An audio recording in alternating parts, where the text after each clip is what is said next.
Hi అండి. అందరూ ఎలా ఉన్నారు? నేను చాలా బాగున్నాను. ప్రీవియస్ వీడియోలో చెప్పినట్లుగా నాకొచ్చిన గిఫ్ట్స్ అన్నీ కూడా మీ అందరితో షేర్ చేసుకుంటున్నానండి ఈ వీడియో ద్వారా. అయితే గిఫ్ట్స్ అనేవి ఎంత పెద్దవా అన్నది కాదు, ఎంత కాస్ట్లీ అన్నది కాదు, ఎంత అభిమానంతో ఇచ్చారన్నదే చూడాలి కదా. ఎంతోమంది ఉంటారండి మనకు ఫ్రెండ్స్, కానీ మనసుకు దగ్గరైన వాళ్ళు కొంతమందే ఉంటారు.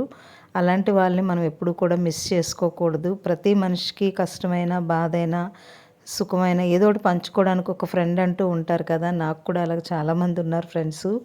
ఆల్మోస్ట్ ఒక 10-15 మెంబర్స్ ఉన్నారండి. నా ప్రతి దీనిలో కూడా నన్ను సపోర్ట్ చేస్తారు. అలాంటి ఫ్రెండ్స్ కంపల్సరీ ఉండాలి. ఇంకా అంతకు మించి మనకి లైఫ్కి ఇంకేం అవసరం లేదండి. ఈ ఫోటో ఫ్రేమ్ అయితే మా స్టూడెంట్స్ ఇచ్చారు. తర్వాత ఈ రోజ్ ప్లాంట్ కూడా చాలా క్యూట్గా ఉంది. ఇది కూడా మా స్టూడెంట్ ఇచ్చారు. ఇవన్నీ కూడా మీ అందరితో షేర్ చేసుకోవడం నాకు చాలా ఆనందంగా ఉంది. మీ లైఫ్లో కూడా ఇలాంటి ఫ్రెండ్స్ ఎవరో ఒకరు ఉండే ఉంటారు కదా. ఉన్నట్లయితే కంపల్సరీ లైక్ చేయండి, షేర్ చేయండి. Thank you. Bye bye.